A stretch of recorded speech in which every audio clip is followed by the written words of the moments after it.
It's not entirely clear what the original situation was.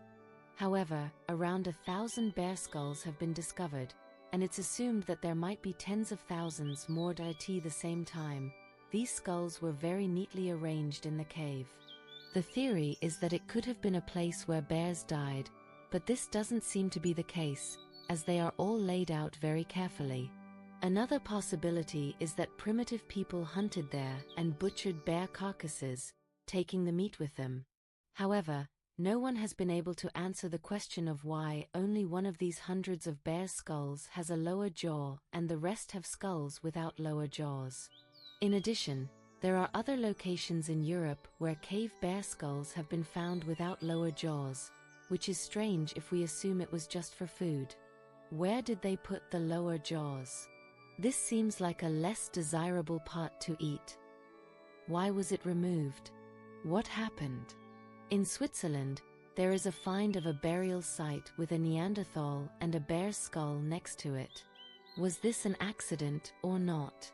If you think about the many fairy tales, myths, and legends associated with bears in Eurasia, from Britain to Siberia, it seems that there is a deep-seated cult of the bear.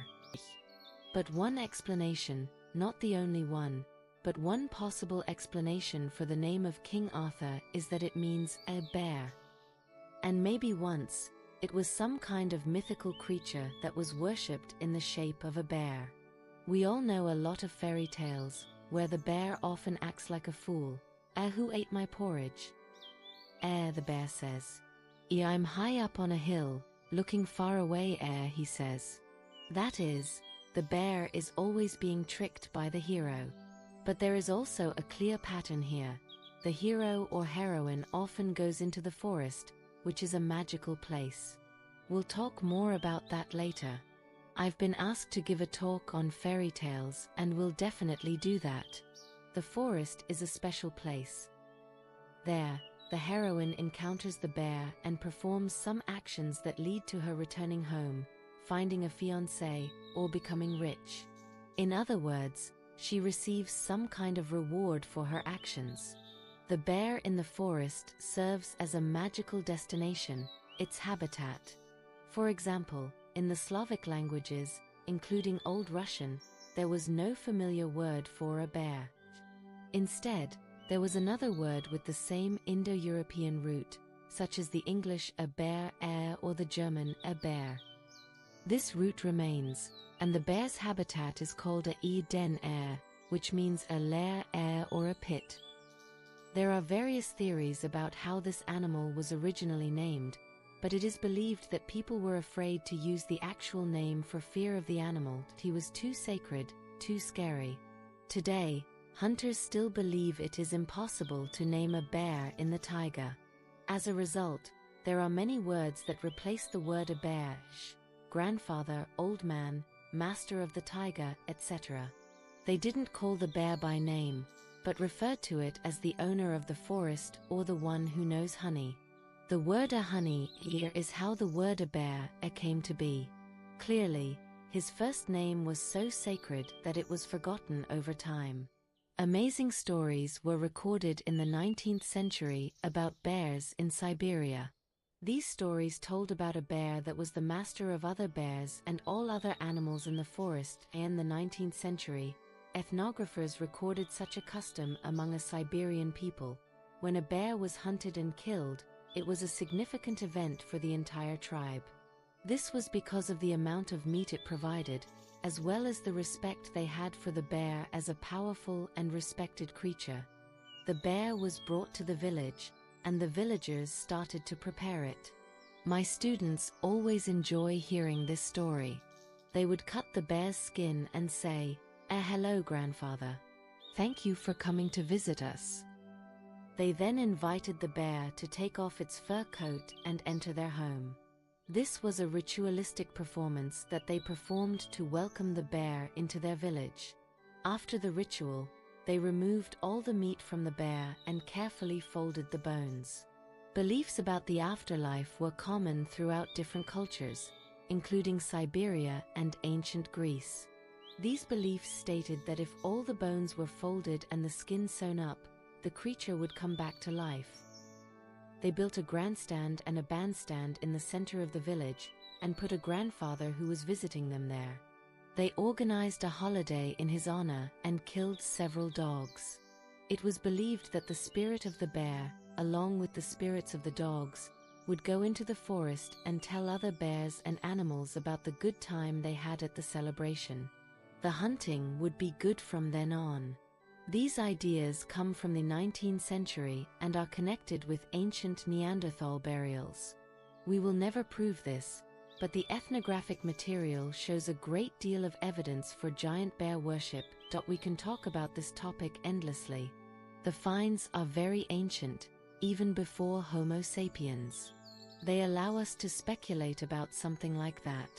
Well, if they are closer to us in time, sometimes it is believed that one finds, as if it is certain, already speaks about the existence of religion. These are assumptions, not entirely clear theories. But there is the Lion Man. The Lion Man, actually, the Russian language doesn't allow you to call it that, because in Western languages, they call it Lion Man. It's a mammoth tusk figurine found in Germany in 1939, just days before World War II broke out. Underscore underscore underscore underscore underscore underscore underscore underscore underscore underscore underscore underscore underscore underscore underscore underscore. Therefore, due to the fact that it was broken into more than 200 pieces and its size was only about 30 centimeters, no one had the time or desire to study it any longer. It lay there for a long time in a museum in Ulm, next to the cave where it was found, and it was not until after the war that attention was paid to it. During this time, it underwent restoration. Well, you could also say that it was restored in one way and then another. After the second restoration, it grew by 5 millimeters, as all these fragments were glued back together in a slightly different way. However, in any case, it is a figurine depicting a man with the head of a lion. There is also a trend of feminism that suggests that this is actually a woman with a lioness head. But still, the gender of this creature is not completely clear. There is no mane, so it's hard to say what kind of lion it is. Some people say that cave lions had a small mane, so maybe this was not depicted. Anyway, it's some kind of human-like beast. And this first example is no longer a fragment. It's a statuette of some kind of supernatural being, which was on display at the British Museum a few years ago. There are always interesting exhibitions at the museum. This one was about the history of religion, and it was very interesting. And here is the first exhibit. There is still nothing at the entrance, except for some bills in an empty space. This man-lion stood there. It's a great beginning, a starting point. A lot of people count on this, but it's also clear that this isn't a man and it's not a lion. It's some kind of magical creature. There are, again, a million examples of horses being sacrificed and sent to the afterlife along with their owners. It's likely no coincidence that this particular horse appeared there. What's even more interesting is the presence of strange discs with slots, which could be anything. Wheels from some sort of chariot, perhaps. Everything seems great, but there were no chariots known at the time. Some interpret the discs as images of the sun or some kind of cycle of life, or simply as magical objects that facilitate the transition to the next world. This is a remarkable find at Sunjiri, and it has been interpreted and will continue to be interpreted in different ways. However, one thing is certain: we don't know how these individuals died. That is, they were clearly sacrificed. For what reason? Why? We don't know. Usually, children were sacrificed in emergency situations. We don't know the rituals associated with these sacrifices, or which gods or spirits they were dedicated to. However, the fact that there was a rite involved, with special food being eaten, very special clothing being made, ochre being sprinkled, and strange objects being placed in the grave, suggests that there is a belief system behind these actions. Ethnographers have been studying these cultures since the second half of the 19th century. They continue to learn about these peoples who are outside of European and North American civilization, as European civilization has spread and colonies have been established. Almost probably at the same time. No, perhaps after all, let's put it this way, it all started with the North American Indians, who, as we know, were not treated well, but at the same time, there were many scientists who studied Indian tribes, described their customs, recorded, and sketched them, and therefore, about the life of the Indians when they first came into contact with American colonists, we know a lot. We also studied African tribes. The study of Australian tribes, which is perhaps one of the most ancient on Earth, has yielded an incredible amount of information. And if at first it was just a description, then, based on all this information, scientists began to form their own theories. This is where what I've already said began, when they started to draw parallels between these people and their primitive ways of life, that I would like to reiterate that it is a very difficult and dangerous situation. One must always keep in mind that there can never be a 100% coincidence here. Nevertheless, this provides some material for discussion. However, as often happens, this material has led to a variety of unexpected interpretations. In the 19th century, the English ethnographer Edward Tylor published his classic book, Primitive Culture, in 1871. The book collected a vast amount of data on various peoples, including those who were not actually primitive, but had complex systems, rules, and beliefs. Tylor argued that culture is essentially the same in its fundamental principles and does not change over time. It is clear that painting techniques are changing, but the ideas of the world, gods, and man remain largely unchanged. Initially, these ideas are the same for all people, and then living conditions can affect them. Therefore, in the 19th and early 20th centuries, the books of Tylor and the great ethnographer John Fraser were widely read. Their work greatly influenced not only history and ethnography, but also poetry and literature, as well as the general view of humanity. They discovered some important things about human nature. What did they find out? Tylor believed that primitive peoples had a religion in the form of animism.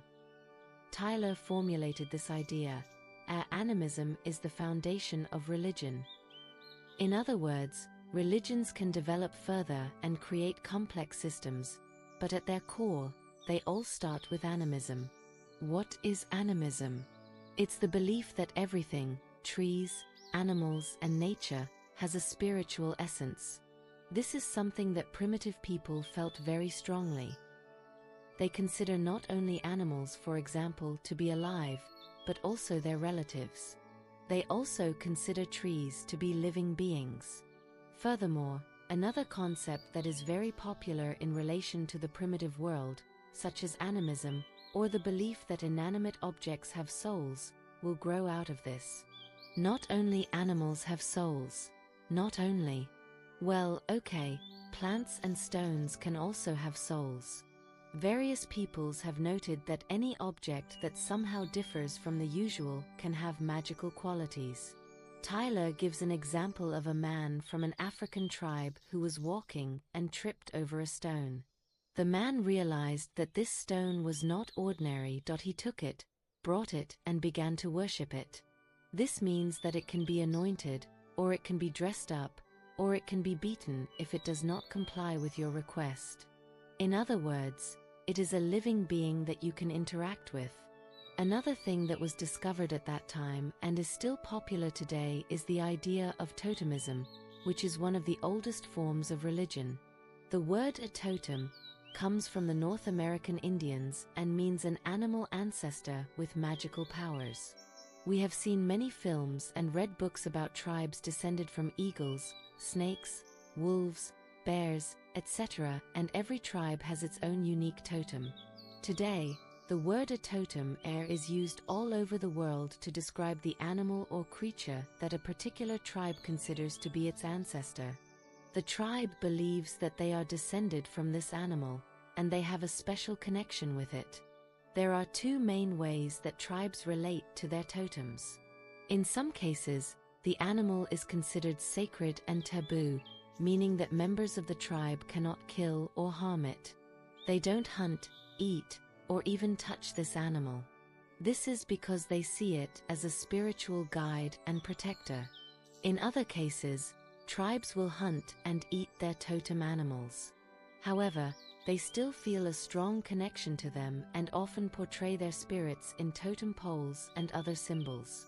American Indians are known for their beautiful totem poles, which often depict birds, whales, and bears as ancestors.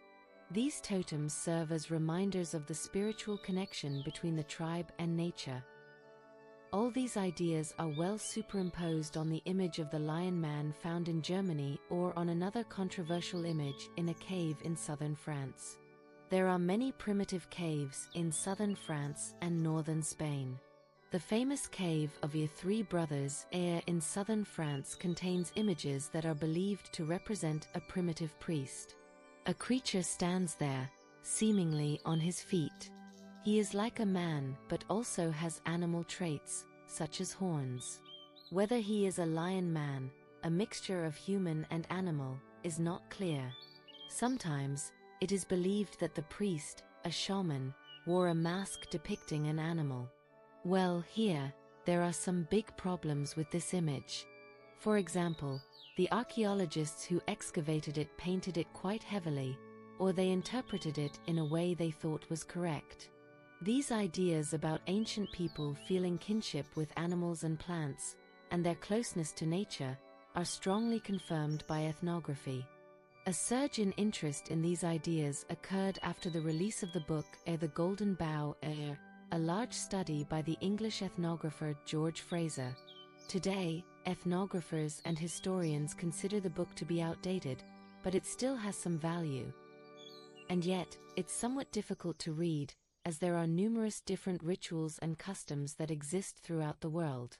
It feels as if he has simply thrown together a vast amount of information. However, the Golden Bough made a significant impact on world culture in the early 20th century. Everyone read it, and for example, unexpected things were influenced by it, such as Thomas Stearns Eliot, a great English poet. Fraser discovered some aspects of culture that had a profound impact on his work. What did Fraser propose? He wrote extensively about magic, using the term a magic in a way that is almost synonymous with a religion. While this may not be entirely accurate, Fraser believed that magic was an early stage in the development of religion that persists and influences everything.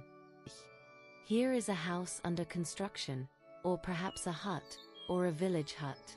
The house is built according to certain rituals and becomes a protective shell. This is the threshold. Why is the threshold of a house such a difficult place to cross? Why is it impossible to carry things across it? There are spirits that lie there. And why can you not look out the window after sunset? Because those are the times when those spirits emerge. And heaven forbid, if you let them inside. All of this still exists today. The idea that a vampire can only enter a house if invited. Why is that? The house provides protection, it's a shell. But when Homer Brutus magically circles Gogol, it's illogical. He's in church reading prayers. But it's not just prayers that protect him. Prayers play a role, but it's this magic circle that truly protects him, coming from some ancient depths. I must say that both Tyler and Fraser's ideas, on the other hand, did have a significant impact on the culture of the 20th century, but today ethnographers consider them somewhat outdated. There are many different theories about the origin of religion. After the works of Lucien Lévi-Brul, a famous French ethnographer, it became clear that people were not always the same. In ancient times, people believed in magical connections, and even today, people believe in the power of photos or magical amulets. Lévi-Brul concluded that the oldest beliefs were based on the idea that the world was ruled by supernatural forces. Today, Lévi-Brul's ideas have also been rejected by the modern world. I like the idea that human development is similar to the development of an individual. How does a child imagine the world? They don't understand it yet. They see some forces around them, which are usually considered to be beneficial. They give them milk, food, and warmth. They shift, lift, and change things for them. In other words, they are completely dependent on these forces. To some extent, children idolize them because they provide food and warmth, as well as life. Then, around the age of 3, children begin to become more independent and curious. That is, they somehow separate themselves from these great deities and begin to find their own path in life. Levi Bruhl believed that the beliefs of primitive people were as complex as he described. That is, they are also children. That our logical thinking, which we always use, does not apply there. It's raining. If I go outside in the rain, I will get wet. Therefore, I need to bring an umbrella with me. A primitive person might say, it's raining, which means, in ancient Russia, it was believed that Perun opened the earth with rain, and from there came goblins, mermaids, and snakes. It doesn't seem very logical to us, but there are connections that are different from our own. But in any case, regardless of how you explain this initial idea of people's beliefs, I have no doubt that there will be a vast number of different theories and interpretations about it. However, it is clear that people did indeed live surrounded by a supernatural world, inhabited by spirits, both good and bad. It is evident that there were individuals who, according to belief, had a better understanding of how to interact with these spirits. Sometimes, they were seen as evil sorcerers. For example, many African tribes believed that if someone died unexpectedly, it was due to witchcraft. This was recorded by various people. Even Levi Bruhl, among others, recorded such incidents. Did a tree fall on someone? Yes. And what was the cause of death? They were bewitched, so a tree fell on them. Because he was bewitched, did this one drown? Yes, I don't know. The crocodile ate him because he was under a spell. And you can only destroy witchcraft by killing the sorcerer who cast it. There is no other way. On the other hand, there are people who can channel supernatural forces for the good of everyone. These are shamans. Of course, not everyone can become a shaman. Now, I'll tell you a funny story. How to become a shaman is described in Pushkin's poem, The Prophet. A huge number of Siberian and Mongolian shamans are mentioned there, who say that the spirits demanded they become shamans. They took them somewhere else, killed them, and left their bodies in the desert. They killed him, and then they brought him back to his body. He became a completely different person after that. Now, he can leave his body and travel to the spirit world to treat patients or predict things. In Mongolia, there is a huge museum that tells the story of the life of nomads from the 12th century. This museum is interesting because people actually live there. People in Mongolia don't need to change their clothes or feel stressed. For example, if you drive through the steppe for many kilometers, you will see a settlement of cattle farmers. They actually live there and graze their cattle. Tourists come to watch them. And there is a shaman's village, and a real shaman lives there. I've been there several times. The first time, we were brought there, and there were yurts arranged in a semicircle. In these yurts were masks from different Mongolian tribes. Absolutely incredible beauty. One of the masks looked like Master Yoda, exactly like Master Yoda. Maybe Lucas had seen such masks too. Or maybe Master Yoda was really a great shaman.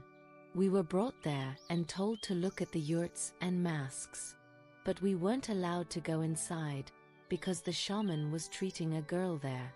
What was going on? The girl had gotten sick, so they brought her there for the ceremony. Well, okay, fine. A few years later, I went back there again. We were told we could speak to the shaman. He lived in a tent there.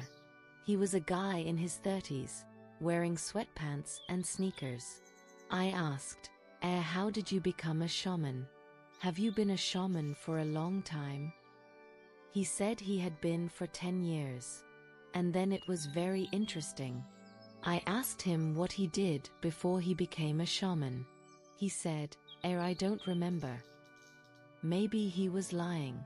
That's the answer everyone expects from a shaman, that they have completely forgotten their previous life. But who knows? I don't know. It's assumed that a shaman has been transformed and can include existing magical connections. I don't know if the shaman actually cured the girl who was treated in that yurt, but it's clear that if she believed he could help her, then maybe. Unless, of course, she had appendicitis. In that case, there is still a chance of recovery, because all these magical beliefs work when people truly believe in them. But not all of them do, many don't. I must seem like a very strange person to you right now. To sum up, what do we know about ancient religions? We know a lot. We know about images. We see the primitive paintings in caves that have been around for a long time. These are the places where ancient magic was created, like when someone drew a bison and then danced a dance and pierced the bison with a spear, going hunting the next day and catching a real bison. Today, people are moving away from the idea that these caves were magical places where people believed they came into contact with spirits. Instead, we now understand that these paintings were created by ancient people who may have used narcotics or alcohol to enter a trance-like state. These people would have entered the caves in darkness, illuminated only by the light from torches. One historian describes it beautifully, imagining that a person would enter a cave that was hidden away from other people. It would have been difficult for anyone to come and leave without being noticed. There may have been some kind of ritual taking place, and there could have been a substance that helped them enter this state. And then, by the flickering light of the torch, he gazes at the images of primitive animals. He imagines that this mighty wall of the cave appears to part, and the spirits of his ancestors emerge. Perhaps in the form of these beasts. Perhaps in some other form. Well, that's an assumption, but it's a beautiful one. Today, it's shared by many. We don't know what tomorrow will bring. We know about these ancient paintings. We've seen strange burials, which are not entirely clear to us. We're familiar with some ancient patterns and customs of different tribes. How well can we decipher these fragments? Here, the Lion Man was first sculpted. He was 296 centimeters, and then he was reshaped. He's about the same size, only he's grown up and become 311 cm. Is that the right approach? Maybe things should be done differently in general? Well, that's the beauty of it. Let's hope that history, archaeology, ethnography, and philosophy will reveal a lot more about ancient religions.